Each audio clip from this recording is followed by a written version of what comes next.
Awesome, it's recording, I think.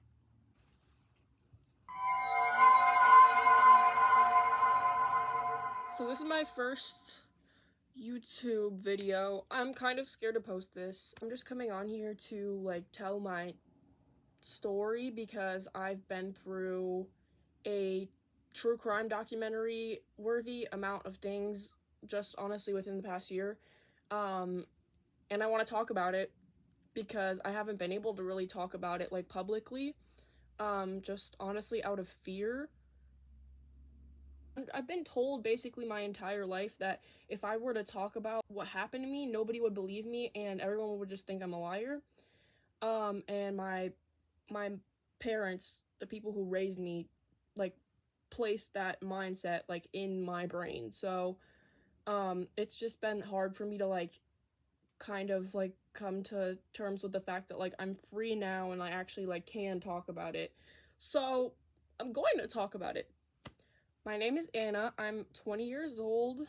I was raised by narcissists. So basically, background information. So when I was 6 years old, my mom and my biological dad got divorced, and then she got with my step douche, is what we're gonna call him. So he already had 3 kids who are my step siblings. By the way, I love them. All 3 of them are amazing people, and I value them so much. If they're seeing this, hey guys, and I have one biological sister. So me and my younger sister moved in with my stepfamily, and for a while, things were going well. But my stepdad is actually cartoonishly fucking evil. So he started being really manipulative and toxic and just a villain. When I was around 6 years old, and it's a really long story to tell, but basically he just brainwashed me into thinking that my dad was a horrible person, that my biological dad was a horrible person, brainwashed everyone around me, including my mother, and his main thing, he's a narcissist, textbook narcissist. If you look up all of the behaviors that narcissists typically exhibit, he fits under all the categories. So he's actually fucking evil, and I'm just gonna go down the list of things that he did to me, as a kid, so you know.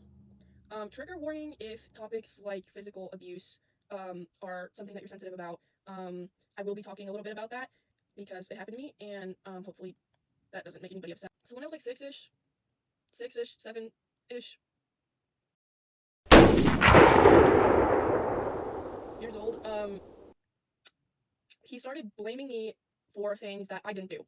And basically his routine became to manipulate me into thinking that I did something, then manipulate my mother and my sister and step-siblings into believing that I did something. Then he would tell me that I did it, and I would have to admit to the thing that I didn't do. And then if I didn't admit to it, I would get a punishment. But even if I did admit to it, emphasis on the air quotes because I didn't do any of this shit. I was literally 6 years old, bitch. I don't even know how to fucking tie my shoe, and you're accusing me of killing somebody's fucking dog, which that's actually close to something that he accused me of. But so it would be things like somebody's iPad went missing, the TV remote went missing, something, it was always something going missing or something being broken or damaged. And it took me literally up until now, this age, being 20 years old is when I kind of started to piece together all of the things until it actually made sense. What I know now is that he would hide things or destroy something, then blame it on me, and it was some psychological horror it was just some psychological turn on for him. He just loved to break things or hide things and blame me for doing it, and then convince everybody in my house that I did it, and then he would give me punishments for doing it. So if he said, for example, I'll give a more clear example. This is a real thing that happened. My younger sister had an iPad and it went missing. I didn't fucking know where it went. Nobody in my house knew where it went. Did she misplace it? Possibly, yeah. But I'm thinking he probably took it and hid it somewhere because we found it somewhere later on and they were like, oh, this is where you put it, to me. Girl, what? So her iPad went missing. So my sister's iPad went missing. It's just gone. Step douche comes to me and he's like, where did you put it? We know you hid it. I said, no, I didn't. I have no idea what you're talking about. I'm literally 7 years old, by the way. Can I just go fucking play in a playground or something? Get off my tip. I didn't take anybody's fucking shit. But whatever. So he accuses me of taking it. I say, no, I didn't. I don't know what you're talking about. He says, you're lying. You're a liar. You're a horrible person. All you do is try to fuck with people in this house. You're just trying to ruin our family. You're trying to break up our family. Whatever. Gang. What? Anyways. So I'd be like, no, I don't know what you're talking about. Then he would be like, you're grounded. You're not allowed to come out of your room for a week.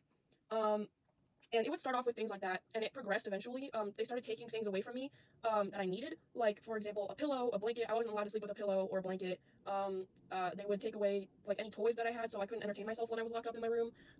They put my stepdad, I just want to, like, add this because this is, like, a really, really, really, like, fucked up part. This is, like, one of the most fucked up parts. I just want to throw this in. And I've mentioned this, like, in my TikTok before when I've talked about this stuff a little bit on TikTok, but he put not one, but 2 fucking surveillance cameras in my bedroom. And I was a little ass kid. I could not fucking change in my fucking room. I could not get dressed in my fucking bedroom as a child because there were cameras in there. And there were cameras in the hallway to make sure that I didn't leave. And he would constantly be watching them. And I remember, like, it was so fucking stupid. And by the way, like, my mom never, like, did anything about it. Like, she never, like, my mom was just very, like, stood on the sidelines and, like, watched everything go down when I was a kid. Like, that's how it was. Like, my stepdad was fucking evil and would just, like, torture me. And my mom literally didn't give a fuck. Like, she was just, like, I wasn't allowed to play outside with my siblings. I wasn't allowed to play in the house with my siblings. I just wasn't allowed to fucking leave my room. Was one of the most, like, regular punishments. And the reason they would do that was because they wanted me to admit to whatever it was that they were accusing me of. So, like I said, it was always just, like, something would go missing, something would break, just, like, something fucking ridiculous would happen, and I would be the one to blame, and then, like, they would punish me until I admitted to it, which was actually, like, so, like, psychologically, like, fucked. Like, I was so, like, depressed and, like, terrified as a kid, just, like, of my parents and, like, just of adults in general. My grandparents on my mom's side were basically the ones that, like, raised me. I would go over to their house, like, every weekend, and that was kind of like my safe place. So what my stepdad, like, fucking, like, loved to do was just, like, take away everything that, like, was, like, a comfort to me as a kid. So I wasn't allowed to see my grandparents at a certain point, because he told me I couldn't, and my mom was just like, okay. Me and my siblings were in elementary school, and my older sister had a project to turn in, and it was an art project, and it went missing. Great. So my mom basically, like, dragged me out of the house and, like, threw me onto the fucking, like, back porch when I got home from school that day. And then I was sitting back there just, like, crying for, like, hours until my stepdad came home. He came in the backyard and was like, what's the problem? And I told him what happened, and then he's like, okay, I'll look in the trash cans for you. And then he goes away, and he comes back with the fucking art project, like, 15 minutes later. And I was so relieved as a kid, like, at that time, I was so relieved that he found it, because I knew that, like, if he didn't find it, that, like, I would get in even more trouble.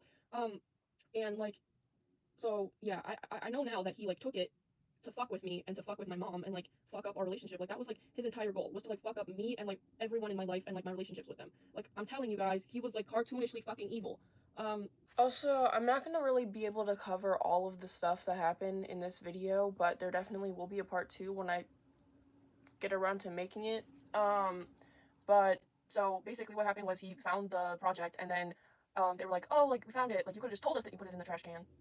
Okay, girl, like, what? I was literally at school, and this shit went fucking missing. Like, I'm telling you, they were just always on some fucking bullshit, trying to, like, make me look like I'm, like, a thief or something, like, just something like that. They were always trying to make me look like a bad kid, and they were successful at it, because all of my siblings were, like, scared of me. But, yeah, so it was stuff like that. Another thing was our cat went missing, like, just, like, ran away, and they basically, like, accused me of, like, letting her out on purpose. Why the fuck would I do that? Like, genuinely, what reason would I have to fucking do that? But I was like, oh, yeah, sure, like, I'll admit to it, because I don't want to get fucking, like, punished.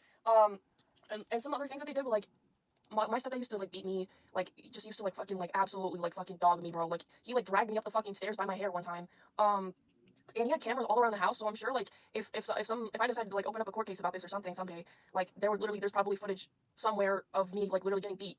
And, I never thought about, like, I never thought about, like, I wanted to tell my mom what was going on. Like, I wanted to tell her that he was beating me, because it was all the time, like, whenever she wasn't home.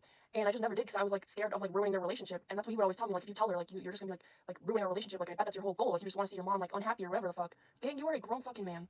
You are a grown fucking man. Like, hello? So I never ended up, like, telling my mom what actually, like, happened, like, when I was a kid. Then later on, like, after I moved out of the house, I told her, and I think she knew the entire time, and she just, like, didn't, like, care, didn't want to do anything about it. Maybe she was scared, but, like, still, like, gang, you're the adult here, like.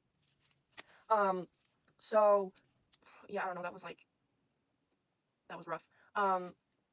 And there were times he, like, hurt me, like, right in front of her, too. Like, this one time she was, like, in her bathroom, I remember, and he, like, dragged me, like, out of my bed, and, like, threw me against, like, the counter, and, like, it fucking, like, the sharp-ass, like, corner of the counter in the bathroom, like, the bathroom sink, like, stuck me right in the abdomen, like, right, like, it just, like, he just, like, fucking, like, pushed me into, like, the corner of the sink, and it was, like, bro, like, and my mom was right there. I told her, like, do you not see what's happening? Like, do you not see what's happening, gang? Open your eyes! Like, open your eyes, gang, like, look, like, I'm your kid, like, help. And she didn't do anything, so that was rough. Yeah, there was just a bunch of other stuff, too, like, hold on, let me think. Stupid. Like, it was just literally so fucking stupid. And then I would tell the therapists what was going on. I would tell my therapist at the time, like, yeah, like, I'm being abused, like, help. And then they would have a conversation with my parents, obviously, because they were concerned, and my parents would lie to the therapist and be like, she's a manipulative, like, she's a manipulative liar, and just, like, they would just tell the therapist that I was lying, which wasn't fucking true. And, So they would take me out of therapy, and when I was younger, like anytime I would like reach out to somebody to, like for help, like anytime I would tell anybody what was going on, whether it was like a teacher or like another student or something, or like somebody like a classmate of mine or a friend or whatever, anytime I would tell anybody what was going on, my parents would somehow find out, then convince me that I was lying to whoever it was that I was trying to ask for help for. Like then they would convince me that I was lying to whoever I was going to talk about what was happening to me, and then they would tell me that they were gonna go to whoever it was and like make me admit to lying to them and like manipulating them. Like stepdad, he would always say like, you're so good at spinning people. Like, bro, what? I'm literally just like telling someone what you're fucking doing to me. And that's like a big thing about narcissists is they hate when you tell other people the shit that they're doing because they know they're fucking wrong. They know that they're fucked up in the head, but they're just gonna like manipulate you anyways because they want to keep this, they want to maintain this very like fragile like ego that they have, and they want to think that they're the best person ever, that they just have no fucking empathy. Like that's the thing about my stepdad, was just he had no fucking empathy. He had no sense of guilt for what he was doing to me. And he was abusive like just across the board, like in all areas, in every sense you can think of. Um, and yeah, I don't know. This is kind of like my first like I don't know. This is kind of like my first like step to like opening up about what happened to me. There is a lot more that I'm gonna talk about eventually, but this is I think just the first part that I'm gonna put out because I'm not really like 100% comfortable with talking about it yet. So I'm just gonna see how it goes posting this and like see what the like reaction is, because honestly I'm not 100% confident that people are going to believe me. Just because that's part of what like being a victim of narcissistic abuse is like you just like are terrified to talk about the shit that happened to you because you don't know if anybody's gonna believe you, because that's what I was manipulated into thinking, like nobody was gonna fucking believe me if I talked about the shit that I was being put through, and it was like, damn, okay, hello. So yeah, I'm gonna make a part 2 or part 3, probably like part 5, I don't know, and put that out eventually. I just want to see how this goes first, and yeah, maybe it'll go okay. I'm just scared. I'm just scared of what's gonna happen like after I post this, because I don't know what the reaction could be. So this is just like a little bit of context. There's a lot more, but I just wanted to make like a very short video just talking about it. Well, I guess it's not that short, but yeah. So that's a very, very short, in a nutshell, summary of what happened when I was a kid. There's lots more to talk about. This is kind of like an experiment. I just want to see how it goes, and just get like a little bit of my story out there. So yeah, thank you guys for listening. There's a lot more, and expect to be hearing the rest soon. Yeah, thanks.